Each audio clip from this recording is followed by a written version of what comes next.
Hi, I'm Nat. And I'm Guy, and we had fireworks in the Canadian debate today. You watched it, I didn't. Well, we'll talk about it. Okay. But do you got anything else before you go to your 15 minutes?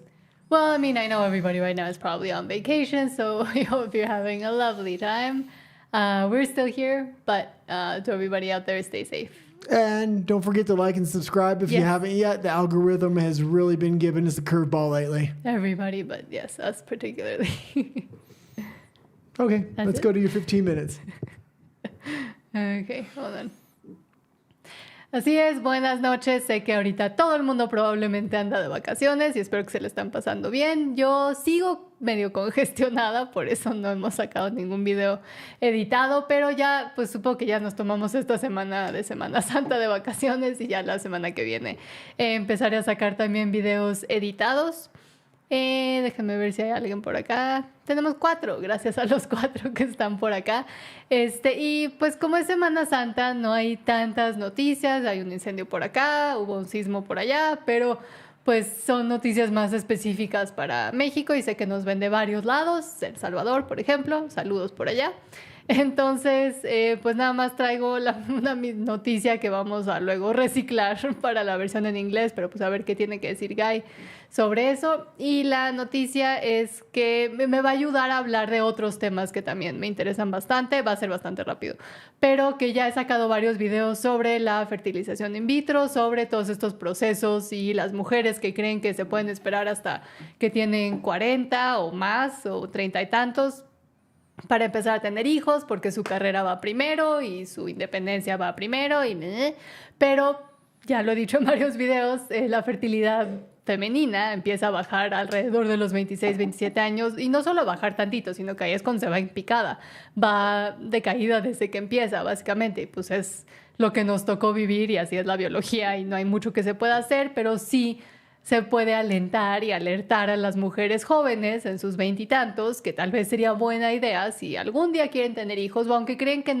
no quieren tener hijos, empezar a pensar en pues tal vez algún día sí quiero ser mamá, tal vez sí me interesa, sí me importa, en vez de decirles que se puede dejar hasta que tengan 30 y tantos, 40 y tantos, porque ahí es cuando empiezan los problemas, ahí es cuando se tiene que empezar a usar, por ejemplo, fertilización in vitro, donde hay varios problemas éticos con la práctica. Por ejemplo, las mujeres que pues terminan fertilizando varios óvulos y terminan funcionando y luego teniendo que o deshacerse de algunos porque pues no quieren tener 10 hijos, que es normalmente el número de óvulos que se fertilizan, o que pues eventualmente tienen que ver qué hacer con ellos porque no se pueden quedar congelados para siempre. Y existen muchísimos potenciales bebés que están ahorita congelados en oficinas de fertilización in vitro y que están pues olvidados y varados, y hay gente que a veces los quiere adoptar, hay gente que a veces quiere tratar de pues sí darles una vida porque pues si no se la pasan congelados para siempre, pero también existe toda esta nueva tendencia, iba a decir trend, toda esta tendencia de que a mujeres jóvenes se les alienta, en especial las que están en la universidad, hay mucha publicidad pro esto de lo que voy a hablar, que es congelar los óvulos, y vemos a más y más también celebridades salir a hablar positivamente sobre esto, diciendo que es algo que decidieron hacer por X o Y razón, y en este caso es Florence Pugh, que aquí el Excelsior nos dice: a los 27 años, Florence Pugh congela sus óvulos tras recibir un diagnóstico de ovario poliquístico. La famosa explicó que tomó su decisión luego de sentir que su cuerpo le estaba diciendo algo y que se convenció luego de acudir al médico donde recibió el diagnóstico. Y esta es una de las formas en las que están tratando de pues hacerle publicidad a toda esta práctica de congelar óvulos, para poder darte más tiempo, para que puedas terminar tus estudios, para que puedas encontrar al hombre perfecto, lo que sea. Pero este procedimiento médico no es así como lo pintan en varias de los anuncios que hay por ahí. En México no he visto tantos, pero cuando estábamos viviendo en Canadá estaban por todos lados en Instagram, todo obviamente rosita y muy padre y colores que, pues, o sea, haciéndolo ver como que era algo X, o sea, que mucha gente lo hace, que es como ir a ponerse Botox, que también me parece una práctica terrible, pero número uno, no es tan fácil y sencillo como lo hacen ver al principio. Son muchísimas inyecciones que te tienes que poner, tu cuerpo cambia y es pues obviamente un cambio que es producido e inducido de forma médica, entonces no es algo natural para el cuerpo. De aquí también han empezado a salir estudios tratando de tratando de enseñar un link o un causante que hay entre esto y, por ejemplo, todas estas medicinas que sirven para estimular los ovarios y que saquen más óvulos para poder recolectar más. Por si no saben, los óvulos son del lado femenino y luego el esperma es lo que lo fertiliza y así es como salen los bebés, por si no sabían. Pero el óvulo es lo que está dentro del ovario. Y ovario poliquístico es cuando tus ovarios producen de más, óvulos de más, pero que no se terminan de cocer al 100%. Entonces a veces se quedan atorados, terminan siendo, what do you call that? Se me fue el nombre. Quistes, cysts. Se terminan volviendo quistes porque no se terminan de formar bien. Hay problemas hormonales y regulación hormonal que tiene que ver con todo esto que pasa. A veces las mujeres que tienen ovario poliquístico, por ejemplo, tienen exceso de testosterona o exceso de estrógeno o ambos, o tienen menos de los dos, dependiendo de qué tipo tengas. Tiene mucho que ver también con la resistencia a la insulina. Y a lo que iba es que estos procedimientos de recolección de óvulos para después congelarlos y que estén ahí al momento, y el momento en el que decidas tener hijos, pues muy fácil, vas, los descongelas, los fertilizas y luego te hacen fertilización in vitro y boom, sale un bebé. No es tan fácil, en especial en edades más avanzadas. De hecho, las fertilizaciones in vitro que más tienen, a las que mejor les va, son a mujeres que lo hacen entre sus 26 y 30. Ya después de los 30, pues cada año que pasa es más riesgoso embarazarse, y aún más si es a través de procedimientos médicos donde se está simulando la naturaleza, por así decirlo. Pero sí, lo que no me encanta es ver que todo esto se está haciendo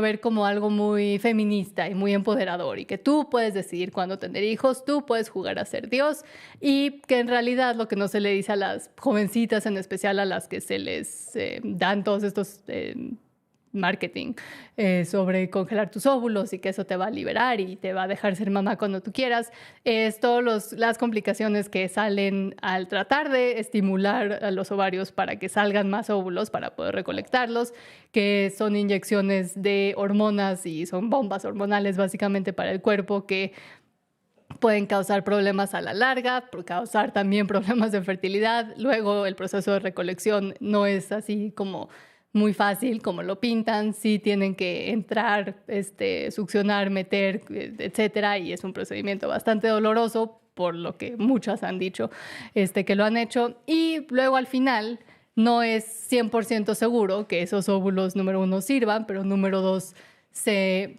a través de la fertilización in vitro conduzca a tener un bebé, porque con cada año que pasa es más difícil embarazarse, punto, no importa si es médicamente asistido o no. Y también de lo que quería hablar es que no sé si hay muchas mujeres ahorita viéndonos, pero y no tenemos como tenemos más hombres que nos siguen que mujeres, pero por si no sabían, el ovario poliquístico es algo de lo que se habla mucho, y en las últimas décadas ha sido un diagnóstico que se le ha dado a más y más mujeres. Mucho tiene que ver con desregulación hormonal, con resistencia a la insulina, también tiene que ver con el peso, aunque muchos doctores y hasta influencers y así que hablan sobre esto no les gusta decir que tiene que ver con el peso, pero tiene que ver con el peso, y con desregulación hormonal, que obviamente también viene con el tipo de ambiente y vida y cosas que consumimos día con día, que es otra cosa en la que muchos no se quieren meter y de lo que muchos no quieren hablar, pero sí tiene que ver. Y lo hablo porque yo hace mucho tiempo me diagnosticaron con también ovario poliquístico, y empecé a comer mejor, dejé de tomar, perdí bastante peso. No sé si han visto videos míos anteriores, pero hace años, cuando estaba en toda mi época progre y saco fotos, pues hubo un cambio y empezar a hacer ejercicio, etcétera, etcétera. Y no mágicamente, pero básicamente estoy en remisión y es algo que muchas mujeres dicen que es imposible, que no se puede, pero luego ves que comen lo que quieran, se meten lo que quieran. Y en mi opinión sí tiene que ver eso y el estilo de vida que tienes con el tipo de enfermedades o cosas que se te diagnostican. Y aquí Florence Pugh está diciendo que decidió congelar sus óvulos porque cuando te dicen que tienes ovario poliquístico, también te dicen que puedes tener problemas de infertilidad. Y se me hace interesante que este diagnóstico ha ido creciendo con ahora que vemos que pues en general nuestro medio ambiente y todo lo que tocamos y consumimos tienen químicos y cosas que también alteran a las hormonas, en especial, por ejemplo, el estrógeno, con todos los aditivos de soya que existen hoy en día en comida que a veces ni te imaginas que tiene soya, pero lo usan para hacer las cosas, producir más, básicamente. Lo usan como filler o como relleno, nada más para poder vender más. Y son cosas de las que casi nunca nadie está consciente y ni siquiera sabe, pero pues es como un efecto dominó desde el estilo de vida hasta llegar a todas estas nuevas versiones de querer controlar la fertilidad y querer controlar y ser Dios. Y pues me parece que Florence Pugh aquí está haciendo un mini anuncio, de cierta forma, de empoderamiento femenino, de feminismo, de congela tus óvulos y ten hijos cuando quieras. Y no es la primera actriz o persona famosa que vemos saliendo a hablar tan positivo sobre congelar tus óvulos y tú decidir cuando quieres ser mamá, que es obviamente completamente antinatural. Rápidamente voy a leer. Congelar óvulos, también conocido como preservación de óvulos, es un proceso en el que las mujeres pueden congelar el tiempo, no se puede, no existe tal cosa, y preservar sus óvulos para usarlos más adelante y de esa forma tener la opción de ser mamás cuando se sientan listas sin preocuparse tanto por el paso del tiempo. Por algo existe ese paso del tiempo, por algo la fertilidad femenina empieza a decaer a los 26, 27 años, por algo es más difícil embarazarse cuando ya llegas a tus 30 y tantos, etcétera, etcétera. Este proceso es especialmente útil para mujeres que, por razones personales, profesionales o médicas, no quieren o no pueden quedarse embarazadas al momento. Si no quieren quedarse embarazadas en ese momento, no tengan relaciones y se acabó. Pero también piensen en que a futuro no es tan fácil como te dicen y como lo quieren hacer ver. Por ejemplo, aquellas que planean retrasar la maternidad hasta más adelante, las que enfrentan tratamientos médicos. En ese caso sí estoy de acuerdo. O sea, si tienes que, por ejemplo, ir a quimioterapia por alguna razón o algo pasa que te hace, pues, sí tener que médicamente no tener hijos en ese segundo, ok, ahí lo entiendo y qué bueno que existe la posibilidad, pero usarlo como excusa y como, ay, qué fácil, voy a tener hijos cuando yo quiera, pues así no funciona, así no es la naturaleza y así no está diseñada la biología. Y es por algo. Porque es más riesgoso, porque pueden haber más complicaciones médicas cuando te embarazas más grande, etcétera, etcétera. O las que desean tener un respaldo de sus óvulos en caso de que en el futuro les cueste concebir. Les va a costar concebir, no importa qué, porque por la edad. Son cada vez más las mujeres que recurren a este procedimiento en la búsqueda de alargar su vida fértil, sobre todo aquellas que rondan los 35 o más. Sin embargo, y ven que aquí están diciendo 35, pero la fertilidad empieza a bajar a los 26. Sin embargo, también hay algunas muy jóvenes que se someten a este proceso con menos de 30 cuando aún son fértiles para poder hacerlo después o para no tener que preocuparse después. Este es el caso de la actriz británica Florence Pugh, quien recientemente reveló que decidió congelar sus óvulos a los 27 luego de recibir diagnóstico de síndrome de ovario poliquístico y endometriosis. Estas afectaciones pueden afectar a la fertilidad, por lo que la actriz de Oppenheimer busca preservar su capacidad de convertirse en mamá a futuro. Y por eso hablo mucho de esto, en especial porque pues en el caso de ovario poliquístico fue algo que me tocó vivir y pues medio poder, no se dice sopesar, porque tengo esa palabra en la cabeza, pero que mejoró por lo menos mi condición y mi diagnóstico, supongo, porque me empecé a cuidar, dejé de tomar, empecé a ver lo que estaba comiendo, con qué tantas hormonas estaba rodeada y mis niveles hormonales se completamente regresaron a la norma y no he tenido problemas desde hace muchos años, digámoslo así.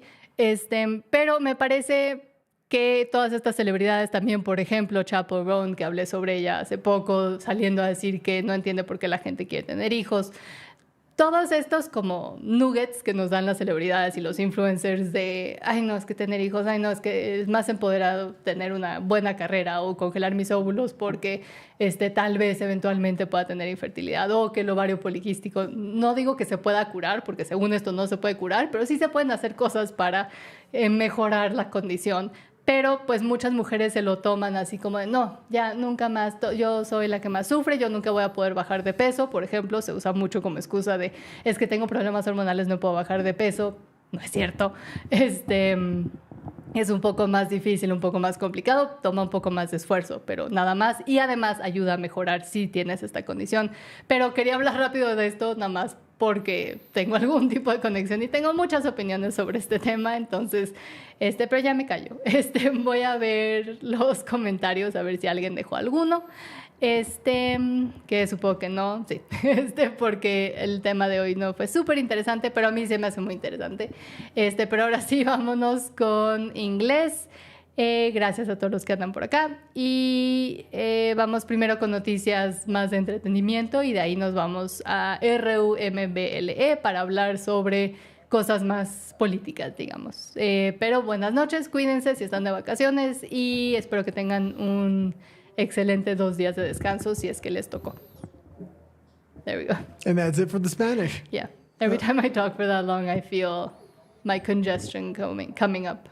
Okay, well, let's get into the English stories now. Yes. And what do you want to start with? Oh, Walker says, hello, I'm here late. I didn't Hello, see Walker. any comments in the... Oh, there he is, right there. Okay. One comment. One comment. Thank you, Walker.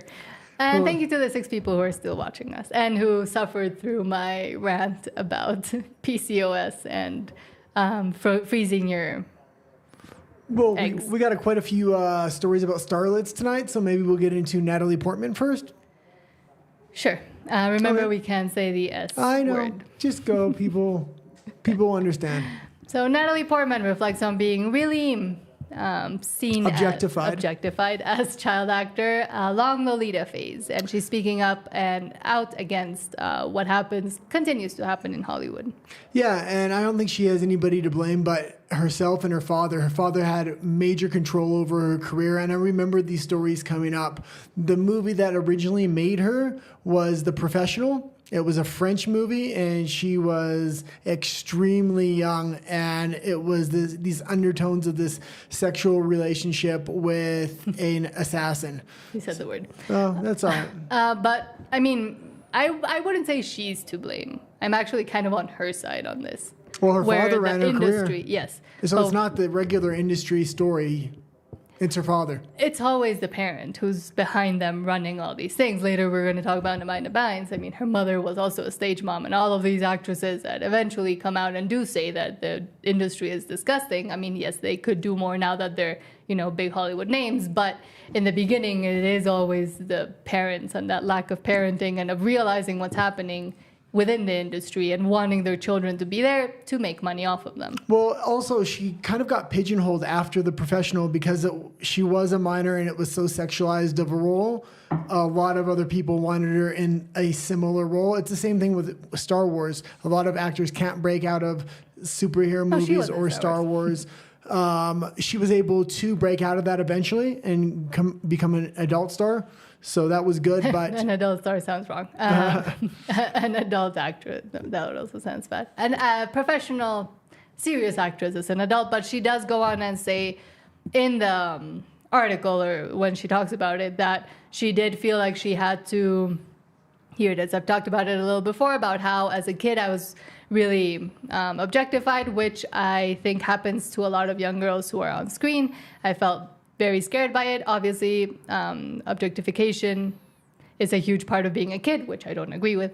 But I wanted it to be inside of me, not directed towards me. And I felt like my way of protecting myself was to be like, I'm so serious, I'm so studious, I'm smart, and I'm not the kind of girl you attack. Which, I mean, I think in the end, overall, is a good thing to not want to be seen as that. I don't agree that children are inherently objectifiable, which is what a lot of liberals do think. But but in the Amanda Bynes story, that's a much different story. Bad things did happen to a lot of those children on sets, and the parents weren't there to protect them.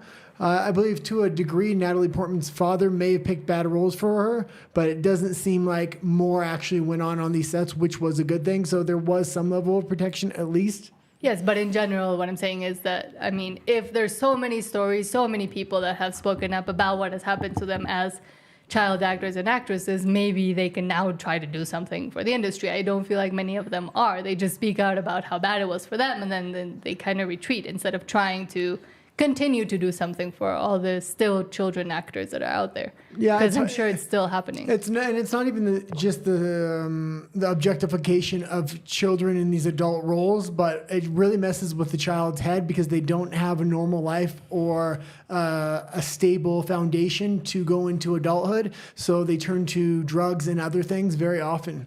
To substances. So even if you're able to avoid the objectification as a child star, you see these child stars are still messed up as adults because they don't have a firm grip on reality. Yes, it's not a very good industry to be a part of. But speaking of Star Wars, Natalie Portman, apparently Star Wars, the version that George Lucas banned, will be coming to screen for the first time in 47 years. Well, this was the original Star Wars that came out. Very few people seen it because as the different cuts of the movie was rolling out, George Lucas was continuously recutting it, putting new sound effects in. So I believe only 10 theaters had the original cut.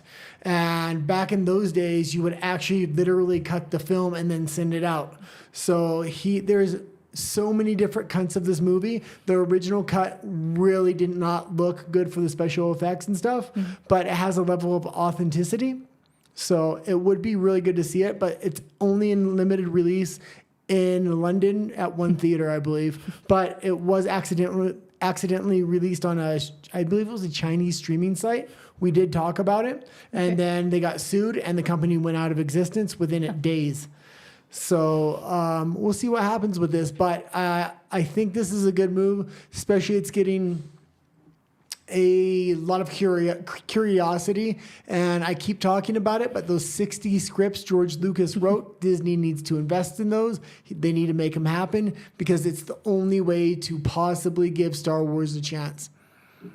Yes, and that would the only thing that revives it a bit more. And then for news that you know way more about than I do. Let's go back real quick. Fine. George Lucas was never happy with the original Star Wars as well. That's why he was continuously recutting it. Because artists are never happy. Yeah. Well, it's not just artists. He was happy with a lot of his other work, but that one, it was done such under budget, and they were just trying radical things to get it done. And I think it got a lot more attention. It was a lot more successful than even he thought it would be. And yeah. Okay, we can go into the UFC now. Yes, so UFC broadcast deal. Who has the best odds of landing combat sports? Right, giant. There we see Dana. So this is going to be huge. Why do we look so the sad? UFC is currently in a bidding war. The primary bidders are Netflix and Amazon, and they have billions to spend. The rumor is it's going to cost approximately $1 billion per year to sign the UFC, but people are unsure if that's going to include pay-per-view rights. It may go above $1 billion a year if they don't want to give the UFC any pay-per-view dollars. The thought process is there will be no pay-per-view going forward. You will pay an extra subscription fee, most likely, for Netflix or Amazon to get the entire year, which I really like that model a lot better, and it's better for the UFC. The question is, without the pay-per-view model, will the UFC still put on major events because now they're going to have guaranteed money? And you were also talking about the fact that UFC is not a season like all of the other sporting events, so it actually turns revenue a lot faster. Yeah, so a lot more than regular sporting UFC events. right now is the most coveted sport of all the sports because they kind of have a monopoly on the fighters, so they can force the big fights to happen, unlike boxing. But number two, every other sport except for boxing has a season. And Netflix and Amazon are not as interested in sports with seasons because somebody can sign up for 6 months while the season goes on and then cancel their membership. UFC is all year round.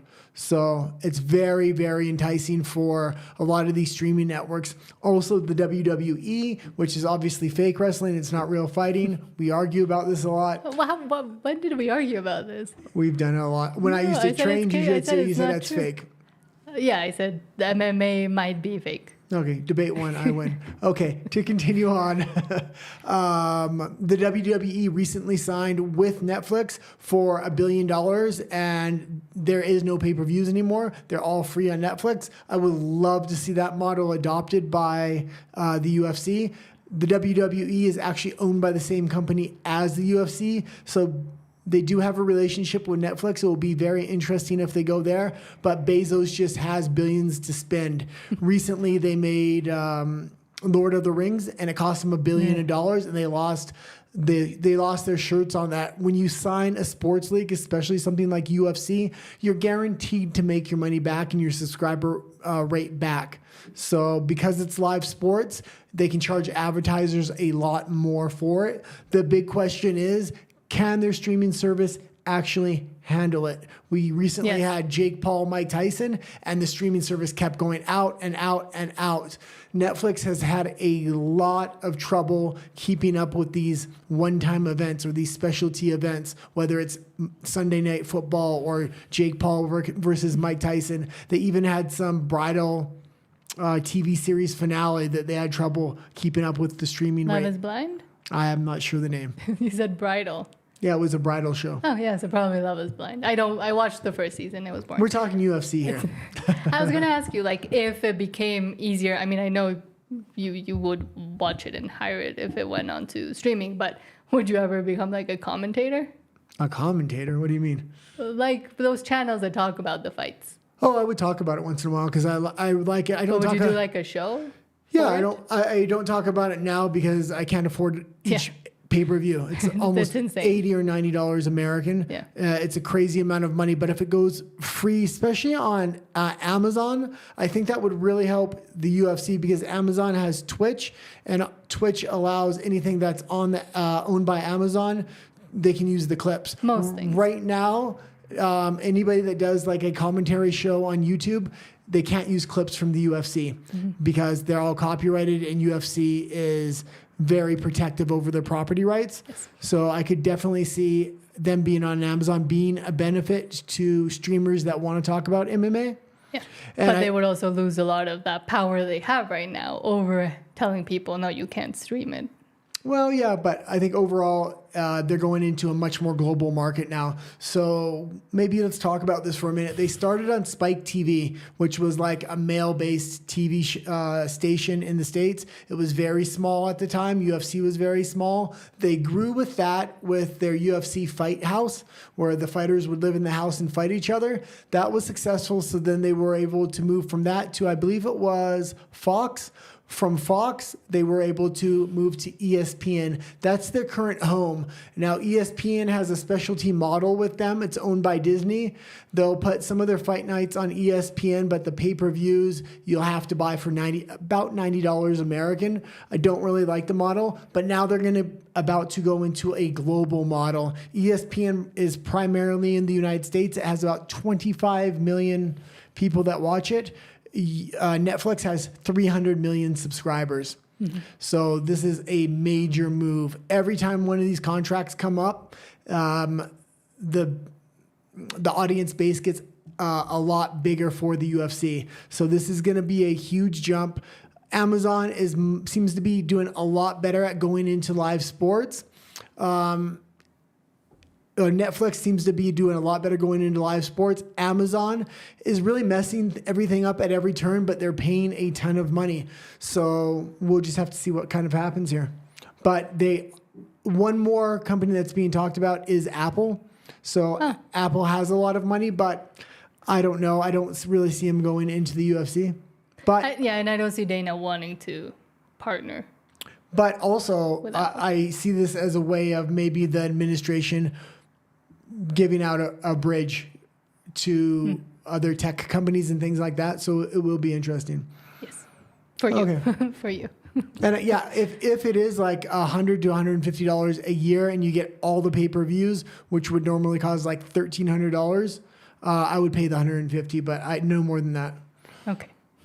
So we might be spending not on HBO Max anymore, but on UFC fights.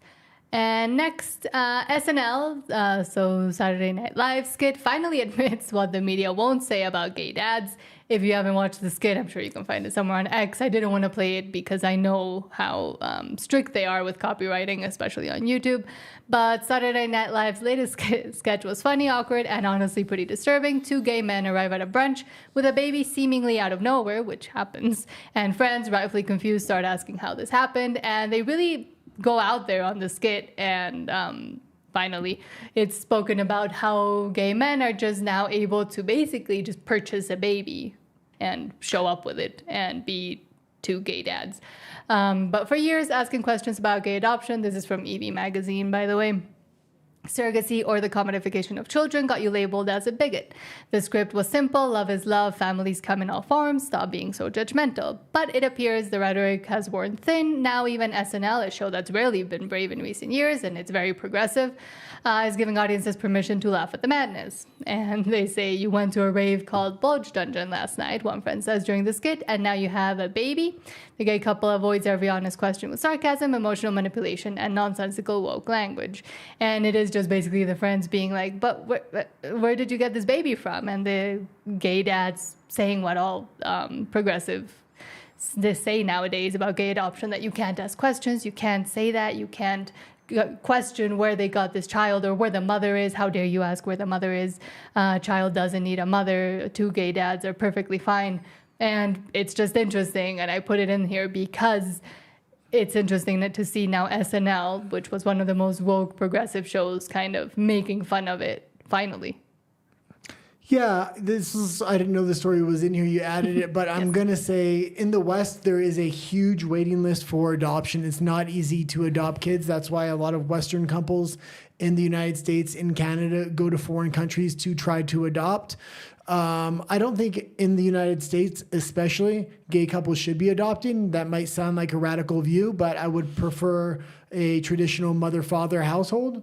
And also, if there was a need for, like, if there was so many kids that they just needed homes, okay, maybe we can have that discussion, but that's not the way it is in the United States or in Canada or a lot of Western countries. But the main thing I wanted to touch on this as well is the surrogacy aspect of it.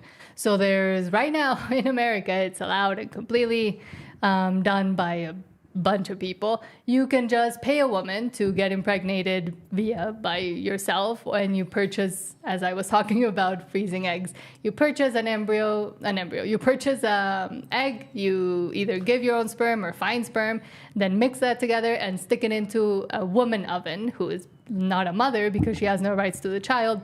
And more, especially people from the alphabet community, are doing this to just, they're magicking up babies. It's not even adoption. They're creating lives that then they're supposed to be responsible for, but a lot of them are taking it like going to go buy a new bag or going to go buy new shoes. Like it's the culture is getting very concerning, as it says here, surrogacy concern. If you don't follow them on X, follow them to see the horrors of what surrogacy has become. But here we see a room full of men finding out how to buy babies and take them away from their mothers. Well, also, we're getting very close to an artificial womb here, where people are going to have artificial wombs. So all this stuff where we're freezing our eggs and we're getting artificial insemination and everything, I think it's just prepping the masses to accept an artificial womb. Oh, we're already merging science to have babies and everything else. I like the traditional method. I don't know if you just take a sperm and you take an egg and you put it together. Was that the strongest sperm? Was that the strongest egg? It's kind of taking out natural selection. And maybe that's why you're going to get a bunch of retards. You can't say the R word on YouTube. Oh, okay. But also, I mean, the article goes further in it about the manufactured consensus but, Joe Rogan said it's okay to say it now. Gay parenthood. But, I mean, it poses this one question that is always hidden, and I've said it a million times in my videos: is it truly in the best interest of the children? And in all of this conversation about gay parenting, surrogacy, IVF, nobody ever stops to think what's best for the child is being created, how a child does need, mother, father, etc. And also why I'm way more happy and okay and supportive of adoption, for example, because adoption takes a broken situation and tries to remedy it by giving a child parents that really want the child and will really care for it. Surrogacy, IVF, and in some cases, gay parenthood, in most cases, it's taken the interests of the parents. They really want the child, be it biological or to do whatever they want with it, and creating it, magicking it up, and just leaving broken relationships to the birth mother, to whoever donated. They don't donate eggs, they sell eggs. Whoever sold the egg, whoever gave the sperm, all of those relationships and attachments to that one child are broken the minute that it's bought by Okay, well, someone else. Like I said, in the West, there's not an abundance of babies. There's a waiting list for parents. So that's why they're having to magic up these children with, what did you call the person that gives birth? The surrogate. So they're having to pay surrogates, which I don't know if I even like that situation. No, because there is a waiting list in the West, and traditional homes, I believe, are best. There is not a waiting list for older kids that haven't been adopted or that end up in foster care because their parents die or whatever it is. I may be willing to look past having gay people adopt if it was for older children. I think that's much more acceptable. Mm-hmm. But when there's a waiting list of traditional family models for children, I don't know. Yes. And I mean, just in general, the surrogacy industry is disgusting. And being in Mexico being one of those destinations that all of these people that just want to magic up children come to find surrogate mothers. Also for the women that are put in the position to have to consider even doing surrogacy, there's no laws, there's no real protection for them, and they end up being commodities, and their bodies also end up being bought and sold, same as the children that they're producing. Yeah, and which is why I'm completely against surrogacy. And the countries where this is happening, or the country this is happening most right now, is Ukraine. They like to do this stuff in war zones. It's not the best place to be doing this, but because they're really lax on the laws there, they're just having baby mills, basically like puppy mills of these women literally in bunkers. There's videos of this on YouTube. Mm-hmm. It's absolutely crazy. And also a lot of those children, if they have any kind of defects, sometimes even if they're not the sex that the prospective parents wanted, they end up being abandoned. The surrogate mother ends up being abandoned. And now there's also a bunch of orphan children, a lot of them with developmental disabilities or other types of disabilities. And especially the abandonment, it's a disturbing trend, but is being done by these LGBTQ couples that don't get their perfect child. So now there's just a bunch of babies abandoned in India, in China, in Ukraine, here. Okay, let's go into the next story. We actually got quite a few stories I didn't realize. Sorry. This topic gets me all riled up. I'm the one that put them on there, but... So Amanda Bynes ex-child star Amanda Bynes joins that site that's only for fans only, with strict warning for 50-monthly subscription, and apparently she is not really doing anything salacious there. Not yet, at least that's what she's saying. And we've seen and we know Amanda Bynes has been through quite a bit. Well, let's talk about this. There was a documentary on, what channel was that? Life? No, I think it's an HBO. Okay, anyway, we did watch it. Yeah, on HBO. And the documentary was about Dan Snyder. He was the executive at Nickelodeon that ran a lot of these child shows. Yes. And there was a lot of things going on. Quiet on Set. Yeah, Quiet on Set. There was a lot of things going on with these child stars and the executives and other things. And the disgusting industry that we were talking about earlier. And Amanda Bynes was the sweetheart of Nickelodeon for the longest time. She had the Amanda Show. Wasn't really transmitted in Mexico until way later, so I didn't really watch it when I was younger. But she became this huge star. She was very funny. She has had impeccable comedic timing. She was a rising star. But there was always this rumor, and especially now with the documentary, that her time in Nickelodeon and her time being a child star wasn't great, and we've seen the repercussions of her, similar to Lindsay Lohan, similarly to a lot of other child stars, Aaron Carter tragically passing away as well, the consequences that have been brought on by this. And now a lot of people and Justin Bieber, let's not forget, right now is going through the same kind of issues. we've seen her kind of decay and Well, she's charging $50 for her OF, and the only people that are going to pay for this are people that want to ask her one question, and this is about Dan Snyder and what happened at Nickelodeon. And the question is she even going to be the one typing on there, or is it going to be some guy in India through a company? or maybe is she doing it as a way to be able to speak up about it? I doubt it. But I highly doubt it. she has had a lot of issues, a lot of mental, I'm not going to say health, a lot of mental issues, similar to Britney, Justin, all of these child stars that now are being, maybe she's also still being exploited because Amanda Bynes famously was very exploited by her own mother, her own parents, who are now also trying to control her. So we'll see what happens. But OF is never a good idea, and no. It's only going to lead one place. It's going to get more and more and more into more shady stuff. She said she only wants to talk to her fans. She doesn't need to do that on OnlyFans or on OF. She can do that on other websites, but we'll see where this goes. I'm sure there'll be an update in a few months. Yes. Hopefully it's the positive one and that she closed it and not that she's gone further down the rabbit hole. Brothers, Eric and Lyle. I don't even know if we can say the name on YouTube, but... yeah, Menendez. Sure. Menendez, long-awaited resentencing hearing stalled over state's risk assessment report. They recently garnered a bit more fame because of the whole, was it a Netflix series? Yeah, Netflix series. A Netflix series about the case and they were from my time. Horrible things they did. They were really big in my time. This was a huge case. Maybe you can talk about it better because I'll say the wrong words and you'll get angry at me. I don't get angry at you. YouTube gets angry at you. Okay, you just take it from here. So essentially they ended the lives of their parents, then tried to hide it. They tried to spend a lot of their parents' money after they had done... And why did they end their parents? I don't know. That's why I couldn't say that word, so if you want to take it from there. Why did they end their parents? Because of pedophilia and things like that. Because of abuse. Okay. Yes, that they suffered. Continue. I don't know much about the case. Oh, okay. So there was massive abuse between the parents and the brothers, and a lot of people. Was it the father? They garnered a lot of sympathy at the time. So this case was really big at the time, and then the Netflix series that was recently made re-garnered support for them. So their probation is coming up in California, but the prosecutor wants more time, and it wants to delay their possible probation. So we'll see what happens, but I'm sure there's going to be a lot of pressure placed on Gavin Newsom to release these guys because they're sympathetic figures now.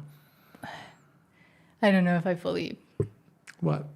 I remember seeing something where it was like, they're saying this, but it might not be 100% true that that's why they did it. It's all coming back to me now. Okay, yeah, I don't know, but I'm saying if that did happen with their parents, then I'm fine with But I mean, they them. still did it.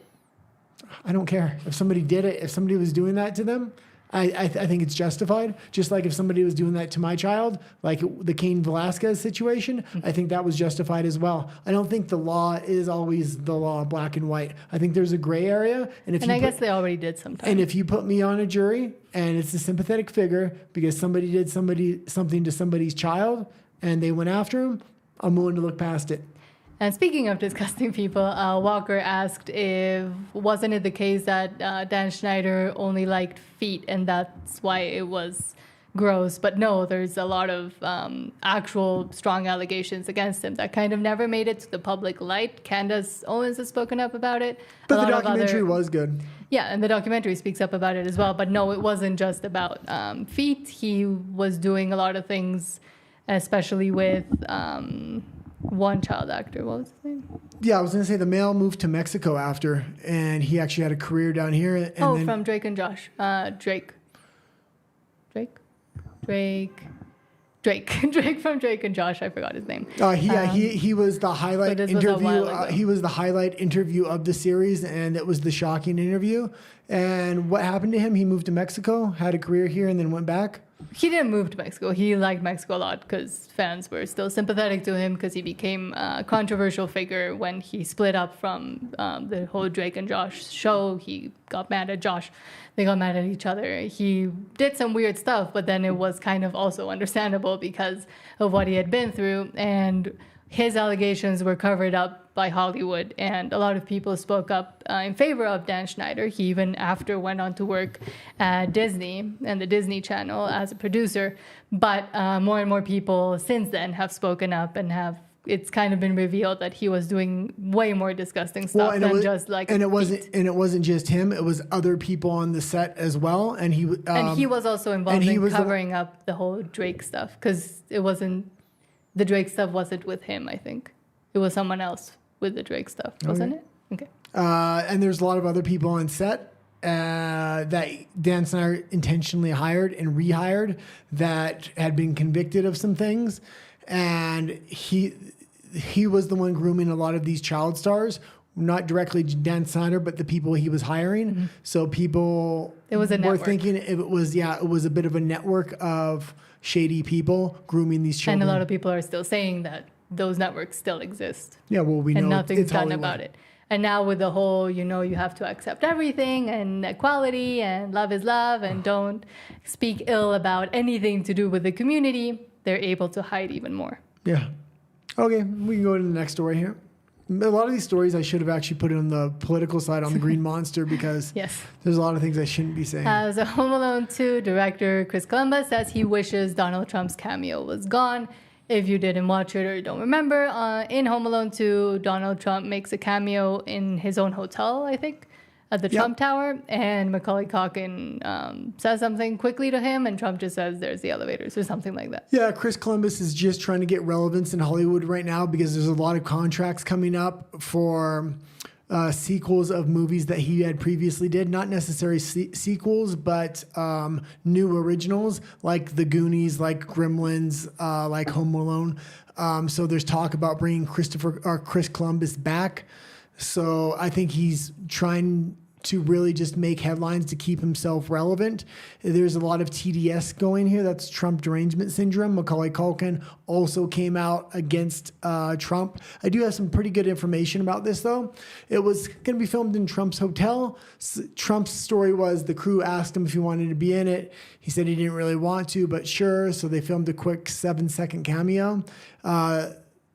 Chris Columbus's story is Trump said they couldn't use the hotel unless they give him a cameo. So there's conflicting stories here. But also there was a movement to take Trump out when they did the digital remake. And that was I think it was maybe 2019.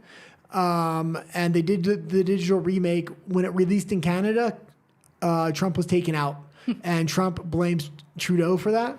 And he said Trudeau, because there was a tariff war at that time too that went to negotiations, and they settled it at the time, but it was at the height of the tariff war back in 2017 or 2019, and Trump blames Trudeau for that. So, but also back in '92 when it was filmed and when they were, in his hotel, etc. He was big. He was, and I believe he's a Democrat. And he was loved by Oprah. Everybody loved him. Well, he was a Democrat at the time. And he had no issues. So I'm sure they asked him to be in it, not he asked them to be in it.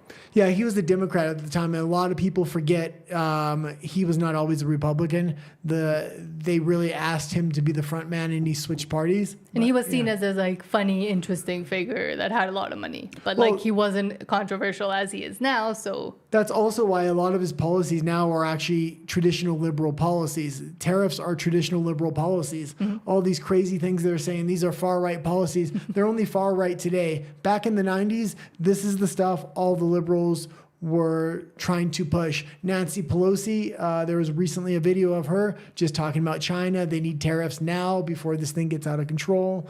So people kind of forget who Trump was in the 90s. Mm-hmm. Yeah. And also someone, Walker, was asking about if the actor that plays the brother in iCarly was trying to stop all the things that were going on with Dan Schneider back then. I don't remember. I watched the whole thing about it. If you are interested in that whole story, there's actually a really good channel on YouTube that goes deep dives into a lot of these Disney Channel and Nickelodeon shows and what was going on behind the scenes. They're called Deep Dive. And from there, they have other channels you can find. I'll try to find the iCarly one and put it in the description, but it does detail into it. I just don't fully remember the story. If not, I confirm it or deny Yeah, it. But at the time, Dan Snyder had a ton of power because every show he made was just an absolute hit. So nobody questioned him. He was able to write his own contract. He was one of the highest paid executives at the time. He was the one that really broke Nickelodeon through at the time to be one of the major powerhouses. and what made Disney Channel then want to start trying to do the same. Yeah. But yes, he did iCarly, Sam and Cat, The Amanda Bynes Show, a bunch of other ones. And they have like hour-long documentaries on what was happening on Deep Dive. So I'll link that channel somewhere. Okay. But they have a pretty progressive bias, but it's still interesting what they talk about. And back to what I was talking about before. Of course, they're going to frame it this way. What we can all learn from Florence Pugh's fertility journey. Why are women expected to know so much with so little support? Of course, this is coming from MSNBC, which is a liberal. Well, I don't know how much you read of this or what was in this particular article, because I was watching a lot of YouTube videos about it. Man, and she was very arrogant. She's just like, oh, I feel for the guys that are in love with me because it's hard to love me, blah, blah, blah. They didn't talk about that part. Oh, they didn't. Yeah, she was saying all kinds of like things I think she thought sounded good, but they just sounded arrogant, over the top and narcissistic. But she says, oh, I do so many stunts. I have to do this. I have to do that. I can't have a child right now. And it's just like... You're putting off a child. If you want a child, you put it first. So she's 27. She froze her eggs, which is what a lot of young-ish women or women in their 30s are doing because they think that they can just wait forever. And I talked about this in Spanish a lot as well. She also found out she has PCOS, or polycystic ovarian syndrome. I said I had it too, and somehow mine kind of went away when I started eating right and stopped drinking alcohol, because it has a lot to do with insulin resistance and hormonal imbalances as well.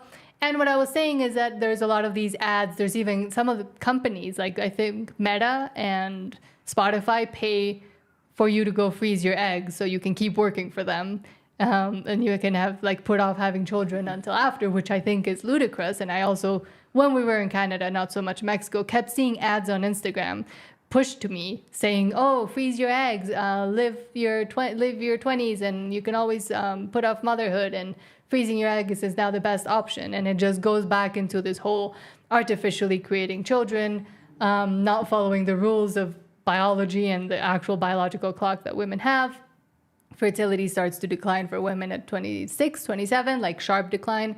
And just all of these celebrities, also Chappell Roan, we talked about her recently, coming out and saying, oh, just put off children to later. It's so much easier. And no, once you reach your 30s, even if you do IVF, it's really hard to have a child. Oh, yeah.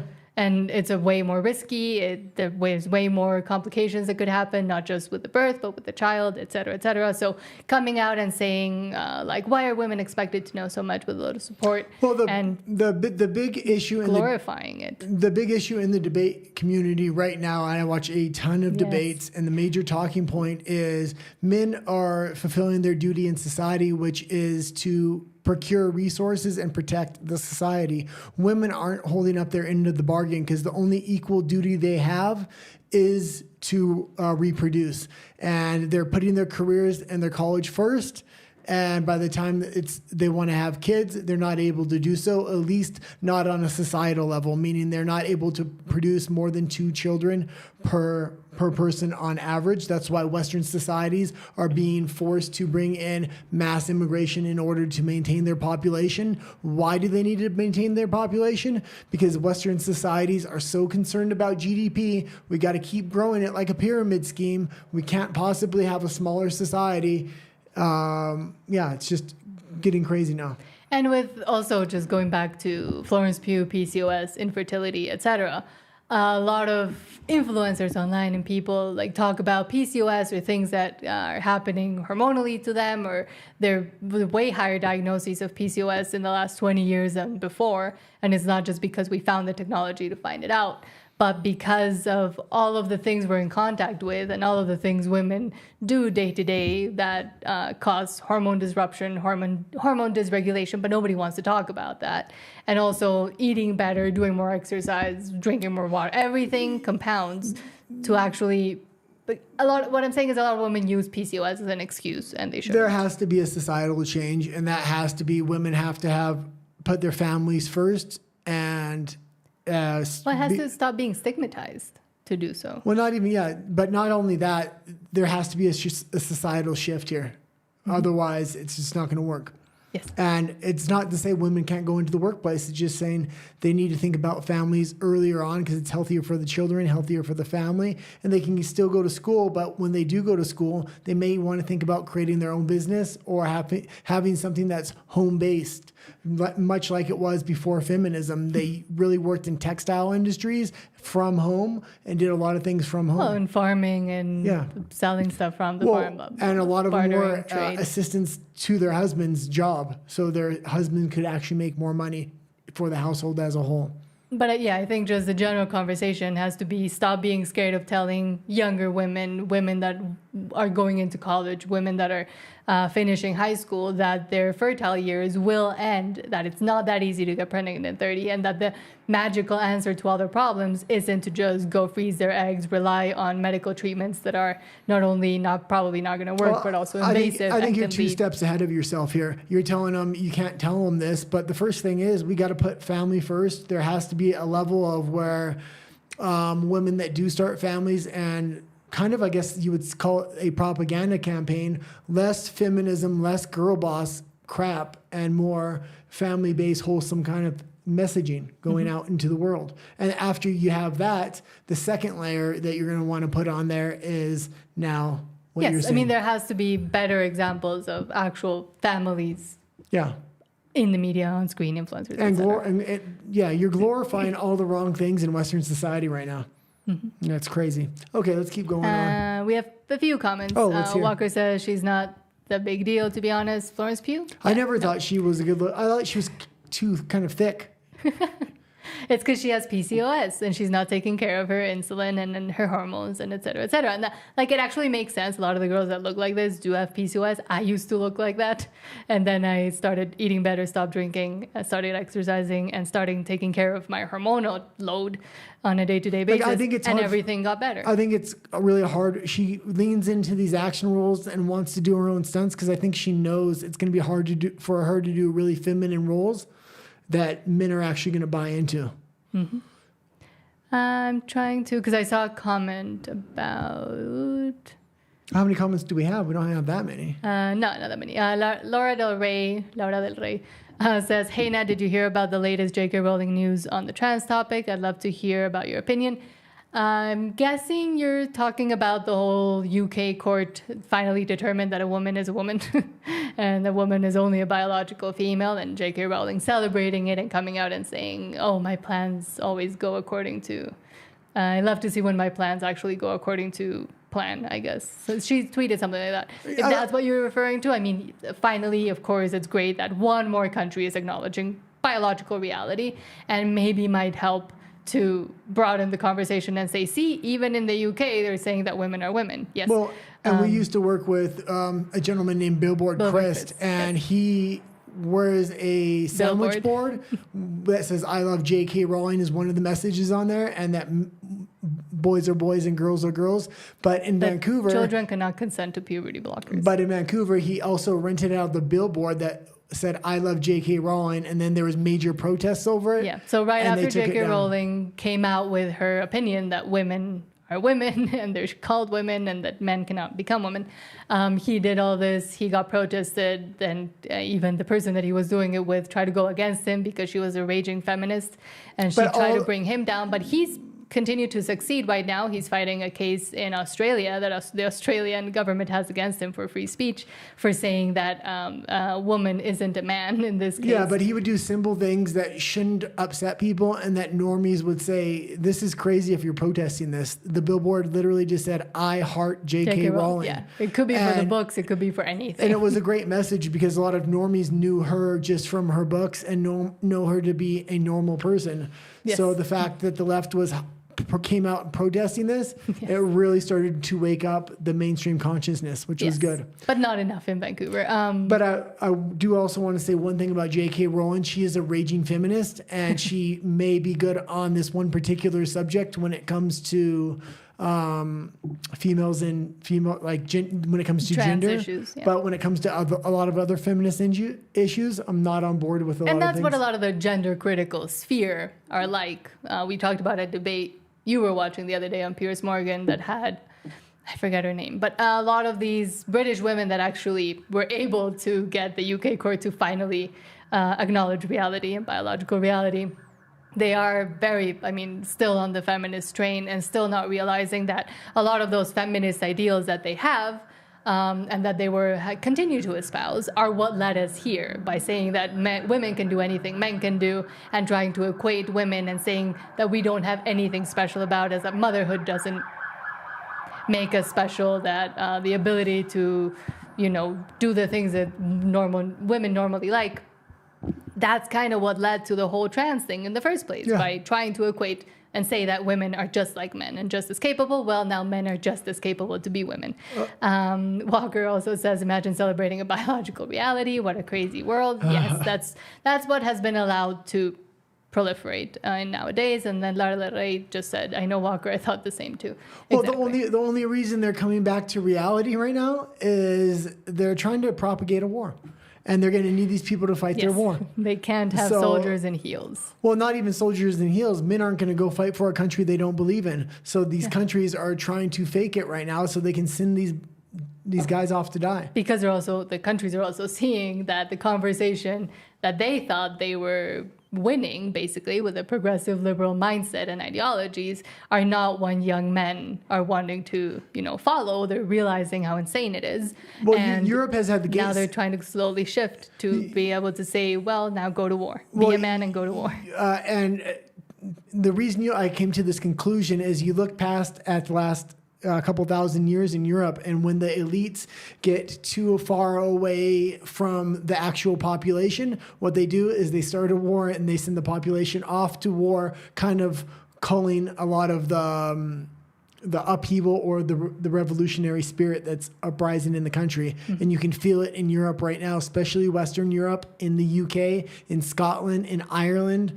All these countries right now, the population is disconnected from the elites, and the elites don't know what to do, because typically this would be the point they would send them to war.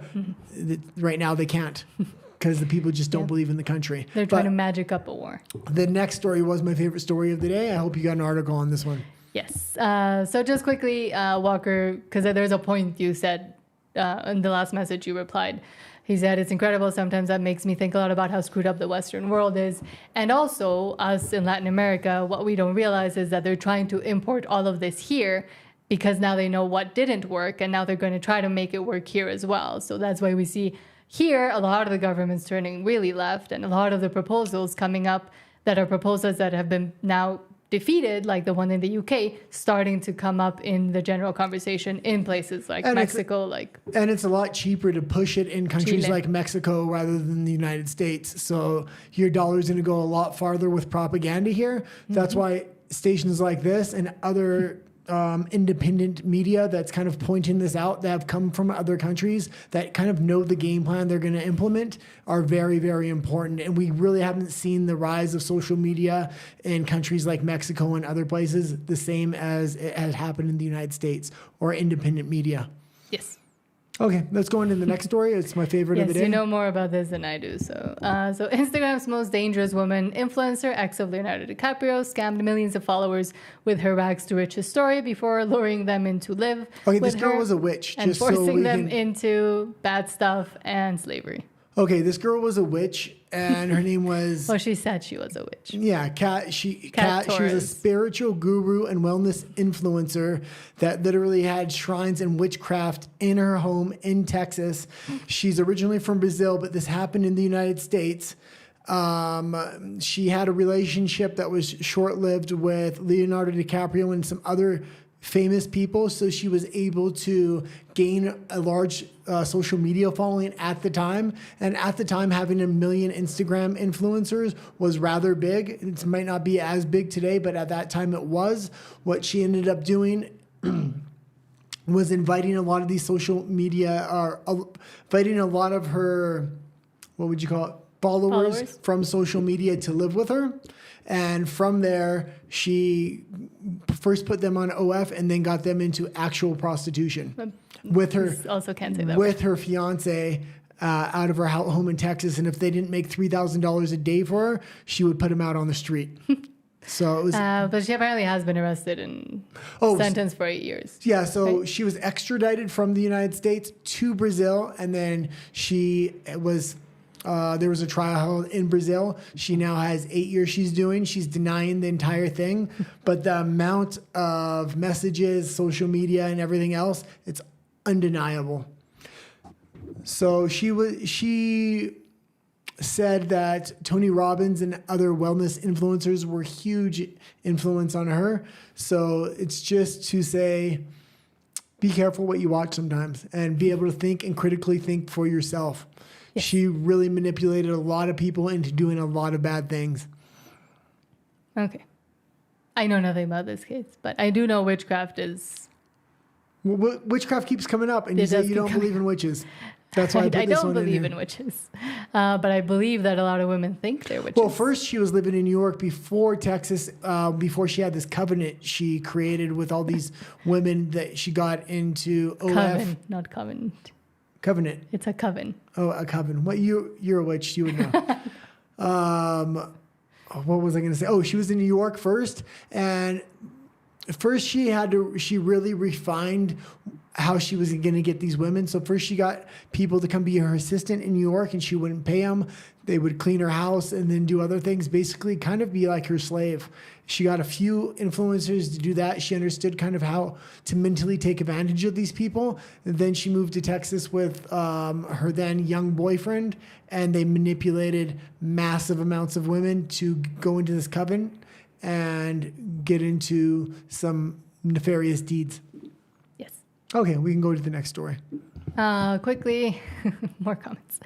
Walker says, the thing is, if you have a cause like a company abuses its employees, those woke groups will stick to you because they have the money from NGOs and they have the platform and they end up ruining the fight. Exactly. And that's also what we saw happening with feminism here in Mexico. It just suddenly went from an actual worthwhile fight, I would say, to the exact same things that they were fighting for in Canada and the States that are nonsensical and stupid. Yeah, but it's coming really hard in Mexico with the legislation in feminism. So there's a point in all these Western societies, we've been living this for over a decade now, where there's these movements that go into NGOs that get funding, and then there's the big jump where they go into legislation and they're able to change the law. And they change the most insidious little laws that all work together in this network to really strip freedoms from the population. And one of those things is they give special sentencing to men that do crimes against women. Yes, I was going to say that. Rather than have the same sentencing across the board for everybody. If you assault somebody, it's assault. If you don't think it's long enough, then make the sentencing longer for everybody. Women actually get assaulted by men a whole hell of a lot less than men get assaulted by other men. Yes, even in Mexico. And also Walker says, Guy, have you heard about Yuri Bezmenov, the KGB agent? Oh, yes. Yeah, that was you've even watched the... Yes. YouTube videos. Yeah, that had come up a few years ago and got really big. It was a very old interview, but if you haven't seen it, thank you for bringing it up, Walker. It's an excellent way that a Russian spy talked about how not only Russia, but other communist governments or other governments around the world were using soft propaganda and hard propaganda against the U.S. And we had seen a lot of this come to fruition with wokeness. That's the thing. And with green protests and a lot of this other stuff. Yes. But now that Trump's in office, I mean, he is rooting it out by the roots left and right. Trying. So we'll see what happens. People are really waking up in the United States to this, though. Yes. And then you put this in there, I don't know why, but global distributors of Chinese cinema to be recognized at Beijing International Film Festival. Yeah, so since they're having the ban on U.S. films, this is actually a bigger story than you're making it out to be here. Okay. China's now no longer investing in the propaganda infrastructure of Hollywood. So there could be this thing that happens where they're going to start investing heavily in Chinese films and trying to get international recognition for these things. It will be interesting because the American film companies or studios really have exclusive rights into a lot of these theaters. So it's going to be interesting to see if China tries to compete directly with their own Chinese propaganda against American films. To this point, they've really invested in American films to put wokeness and other subversive messaging into Western films. But it looks like now with this decoupling, they're wanting to really propagate Chinese films. So we'll see what happens. They have had a couple really huge animated successes, but those animated successes were really within the Chinese market. So China really hasn't been able to break out of that Chinese market. We'll see what happens. Korea has done it very well, and China does have the money to bring in Korean directors, producers, and things like this, and figure out how they did it, and then just replicate it. We know that's the Chinese model for anything. Yes. Steal and replicate. Yes. Okay. That was kind of it for this. Cool. And that little animation there was their really big movie they did recently, and it was a multi-billion-dollar movie. So. And because they showed it a lot in China. Well, it was supposed to be pretty good. People that did see it in the West as well, though. And then you put this in here as well. Oh, yeah, I put this one in here for you. So why don't you read the headline? I love my dog more than my spouse. I spoil my pup with parties, trips to Paris, and my partner is just lucky to be here. Why did you put this in? This was in the same article. There was another one in the New York Post, I believe. This is a New York Post. This one was in there, so there's a lot of dog stories. Okay. But you love the dog more than you love me. No, I don't. Oh, yes, you do. No, I don't. And You walk her more than I do. Huh? You walk her more than I do. She has issues. She has some conditions. You treat her like a little baby. Yes, because she needs help. But no, I don't love anybody more than you. My family, I guess. Oh, why don't you put Everybody. my screen on full screen here? Which one? My screen. How do I do that? My screen where it says iPad. Oh, No? it didn't work. No. Oh, okay. Never mind. Okay. Can That you was it? go back to my screen now? I just want to see it. Go back to my screen, please. Okay. It just works with inside that one program. Okay. I was trying to go into my photos because I had a picture of the dog, No. but it didn't work. Okay. So what's the next story? That was it? Oh, okay. We're going to head over to the Green Monster now. That's RUMBLE. Just Yes. type in Nat and the Guy. We'll come right up. If you haven't liked while you're on YouTube, please like it if you can, or give it a thumbs up, because it's really going to help the algorithm. We've come upon tough times, I guess, with subscribers lately. Yes. Okay. But thank you for being here. And we will see you over at RUMBLE. We have a bunch of stuff to talk about, like And some the clips. Canadian debates, because the election's coming up next week, and some clips that Guy selected. I don't even know what they are. And more Georgia interesting Maloney stuff. came to Washington to meet yes. with Trump, and I got a couple other clips there as well. Yes. Okay. But yes, thank you for being here on YouTube, and we'll see you over at RUMBLE. It's our same name and everything. And thank you for all your comments. And yeah, I guess that'll be it. Okay, let's head over there. Let me end it. Oh, I forgot to say, let me know if it restarts, because